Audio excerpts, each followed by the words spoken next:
Gusto nyo bang makilala ang inyong business, kumita, sumikat at maging patok online or TV? Get more customers and grow your business. Advertise now.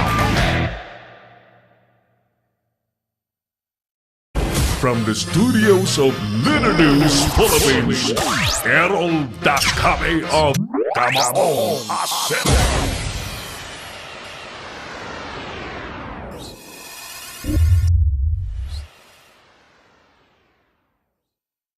Pa rin marinig yun. Okay.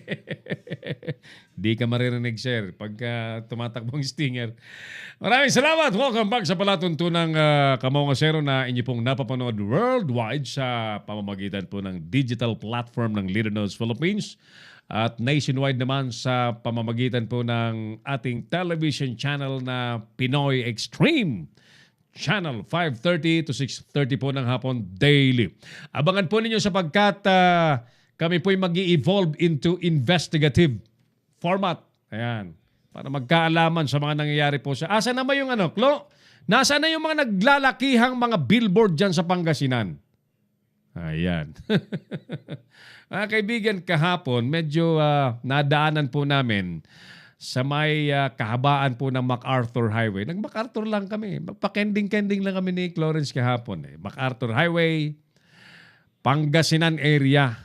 Diyan po sa may Ordaneta area, mga kaibigan, talagang sobrang yaman talaga yata ng mga politiko.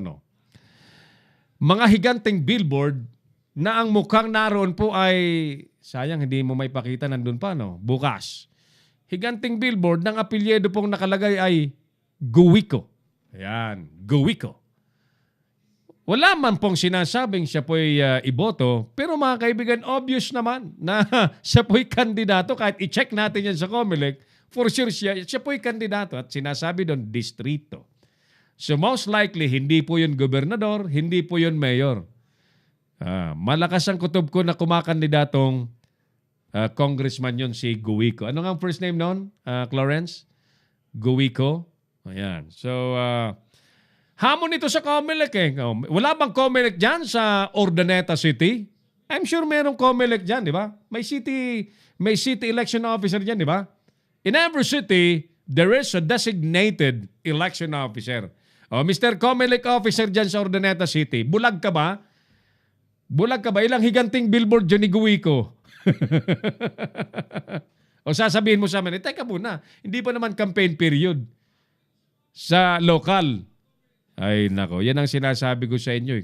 Batas nyo mismo ay hindi nyo kayang ipatupad. Di ba? Mga higanting billboard. Billboard, malalaki talaga na kung matatanong lamang po natin yung may-ari po ng structure ng billboard facility, palagay ko yung mga between 200,000 to 300,000 per month yun. Di ba? So, Guwico, yan. So, gusto ko matanong yan si Mr. Guwico kung kandidato siya sa kung ano man. Hindi siya natatakot na maparusahan ng Comelec. Ayan. Although alam ko nang isasagot niyan, sir, hindi naman ako nagsabing iboto niyo ako.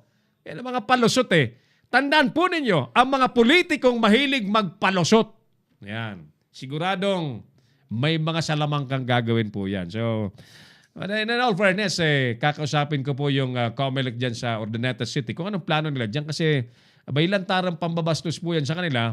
Samantalang ipinag-utos na po ng Comelec na pagtatanggalin po yung mga nakalalabag o mali sa sukat, mali sa location na ang sinasabi lamang sa mga campaign materials, say for example, kung tarpaulin, the biggest, ang pinakamalaki Clarence na pinapayagan, 2x3. Parang ganyan, 2x3. Yung nakita mo, anong sukat noon? Siguro 20 meters by 20 meters. Sus Mario, parang parang isang palapag na building eh. Di ba? Parang isang lado ng building eh. Ganon. So, ganyan po sila. Anyway, mga kaibigan, ilan lamang po sa mga reactors natin, sabi ni Abs Edar, tama! Rosemary Bison Garde Binoliraw. Sorry I hope I pronounce it correctly. Rosemary Bison Garde Binoliraw. Yes! Nang magkaalaman kung sino talaga ang source. Dapat talaga yung pinaka-source ang masuhi ng ulo. Saan ba talaga nanggagaling ang drugs na yan? Alam naman ng marami, galing sa China yan. Jose Vargas, kasuhan muna nila bago ilabas ang pangalan ng sinasabing sangkot sa drugs ng mga politiko. Tama yun. Dapat kasuhan din muna. Okay, sige.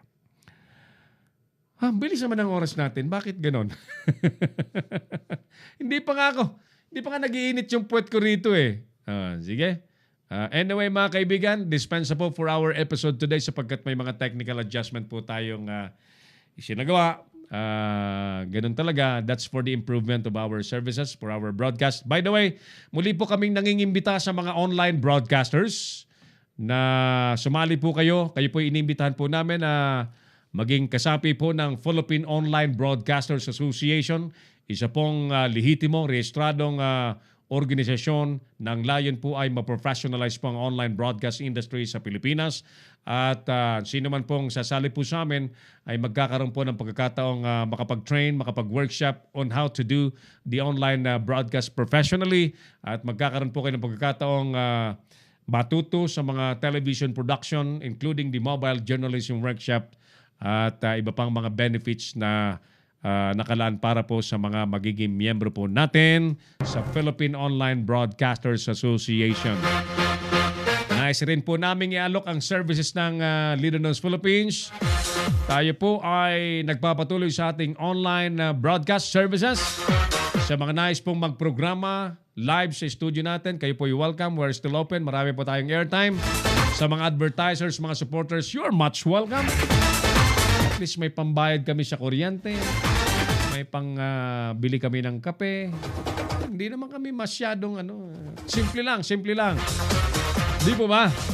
Of course, kasama po sa ating mga services sa Leader News Philippines, CCD Global Media, ay yung ating creative and production services, system integration, mobile journalism workshop, ano pa yon?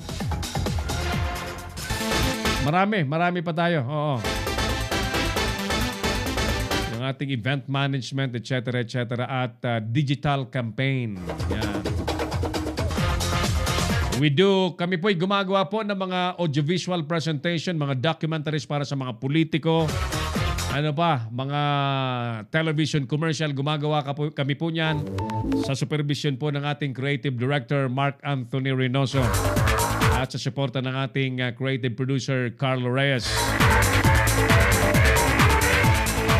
Basahin ko lamang at pasalamatan nyo ilan pa mga nag-react sa isa pang post natin. Domingo Rabe, dapat transparent ng gobyerno. Ilang percent po ba ang interest ng China? 2% po ba? Isip-isip. Henry Assistant, transparency first and foremost. Paul Wano Likwanan, ingat po sa trap ng China. Gilbert Dino, di yung interest ng utang ang factor dyan, kundi yung interest nila. Well, dinadaan po sa mataas na interest. Para yung tunay na interest nilang sakupin ka, ay magagawa nila. Pag hindi ka na nakabayad, sa kanila na.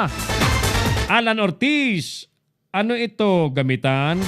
Pagbebenta ng bansa sa bansa, mag-ingat ang mga Pilipino sa mga politikong handang ibenta ang ating bansa sa mayayamang bansa. Huwag magpapalin lang. Alan Ortiz. With that, mga kaibigan, kailangan na po nating balikan yung ating mga pangunahing issue. Narcolis na ilalabas daw po ng PIDEA puno ng mga mayors, pati councilors. Planong pagsasapubliko po ng narcolis, may payo po ang PIDEA sa DILG. COMELEC, suportado naman po ang paglalabas sa taong bayan ng narcolis. Samantala, 2 milyong halaga po ng shabu sa Cebu. May galing daw po mismo sa loob ng Bilibid Prison. Anak ng kagaw. Paano nangyayari yun? Paano nangyayari? Akala nyo transaction, ginagamitan pa ng video call. High-tech, Clarence. Ginagaya yung ating video call. Cessna plane bumagsak po sa Nueva Ecija, 2 katao sugatan. Samantala, endangered turtles or endangered species ng turtles na nagkakahalaga po ng 4.5 million pesos nasabat po sa NAIA. Iba't ibang ahensya naman nagkaisa at magtutulong-tulong laban na po sa Mamo Challenge. Matinding trapiko, asahan na raw sa pagsimula po ng Manila Subway Construction ayon po sa DOTR. LRT1 extension sa Cavite. Simula na rin po ang construction. Magandang balita po ito sa mga taga Cavite. Di asahan din ng trapiko. Dati ng traffic dyan. Double dead na karne na kumpiska po sa Butuan City. Diyos ko po, pakaingat po kayo. Sa mga bumibili po ng karne, dapat alam po ninyo ang kalidad at klase po ng karne binibili po ninyo. Baka malason po kayo. Madali naman po yan. Ang pinaka-sekreto po dyan, you buy your meat supplies only to your trusted dealers. Sa mapagkakatiwalaan tindahan. Wag doon sa mga bangke-bangketa. Diba? Madalas yung mga double dead meat yan ay maputla. Maputla at mura. At meron pong mga nanloloko talaga para magmukhang mapula yan, iilawan ng pula. Yan ang mga daya dyan Yung ilaw, lalagyan ng cellophane na pula. Pag-reflect doon sa karne, pulang-pula pa siya, parang fresh na fresh. Huwag kayong padadaya, ha? Mga ginigiliw natin mga suki, pagkain, ang pag-uusapan, tiyakin na safe para po sa pamilya. Hirap na po kapag nagkaroon pa ng mga panibagong food poisoning. Alright mga kaibigan, so abangan natin, magkakaroon ba ng debate sila? Naghahamunan ng debate? Meron daw mga atat na atat magdebate, walang kwenta daw ang debate. Magkampanya na lang. Sabi naman ng isa, wala kasi kayong mga utak kaya hindi kayo humarap sa debate. Walang alaman ng mga ganun patot siya dan. Election. Ay nako, basta kami ni Clarence. Kami po mananatiling tapat po sa inyong lahat. Ang sasabihin po namin dito ay purely true news, honest news. At ang serbisyo po namin walang string attached. Pag tumulong po kami, walang kasunduan, walang kung ano-anong hihilingin. Purely tulong po kami. Pasalamatan nyo kami, hindi, ayos lamang po sa amin. What is important to us, kami po'y sumusunod sa utos ng Diyos na tumulong sa kapwa, magsabi ng katotohanan at pawang katotohanan po lamang. Sa ngalan po ng ating mga kasama rito sa studio, ang ating programa po'y pinilipad ni Clarence Andaya. Yan, pasulput si Earl Nico Dakame, tumutulong din. Kailan kaya magpo-full time sa Leader News.